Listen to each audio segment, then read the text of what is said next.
most shocking thing I'd have to say was the amount of devastation in country, but also the people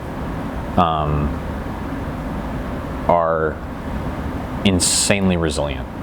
This time coming into Kyiv, the first thing I noticed were the air raid sirens, because I walked out of the train station and less than 5 minutes after I'd arrived in country, there were air raid sirens going off in Kyiv. And I guess that was the biggest change between the first time I'd been there and the second time.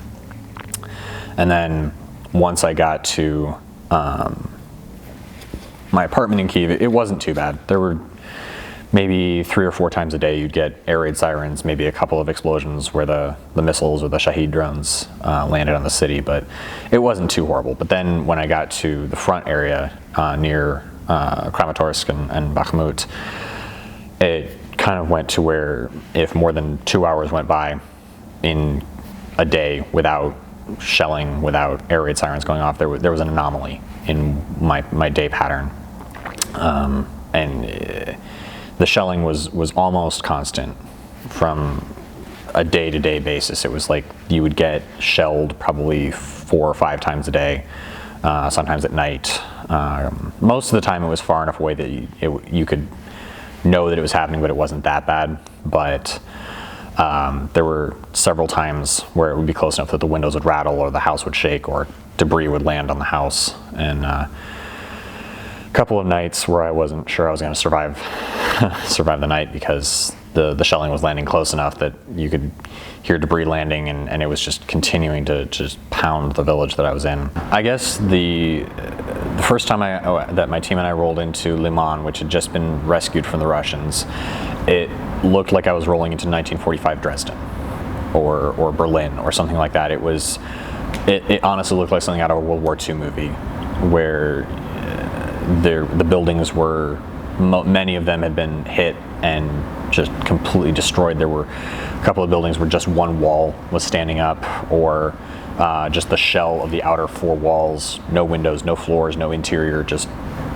devastation inside, or just a pile of rubble where you knew a building was because it was supposed to be there according to the pattern you were looking at, and you'd see 3 or 4 buildings with their windows blown out, and maybe a shell had taken out the corner of a building, and then you'd get to the next area where you're like, okay, there should be a building here, and there's just a pile of beams and broken concrete and glass. Yeah, the big thing I would say is Ukraine is the shield of Europe at this point. We are fighting a proxy war with Russia, and if we, as many people are claiming we should, stop funding Ukraine in this war, that if Ukraine falls, Europe may well fall with it.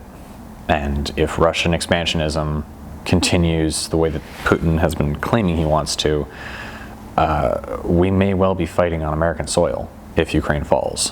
Because once someone like Putin gets a taste for conquest, there's not much that's going to stop them. At this point, we're essentially fighting what amounts to World War III in Ukraine. Everyone talks about, fighting World War III is like a nuclear showdown or an armored clash in the Fulda Gap back in the 80s, but what a lot of people are looking at this as is World War III.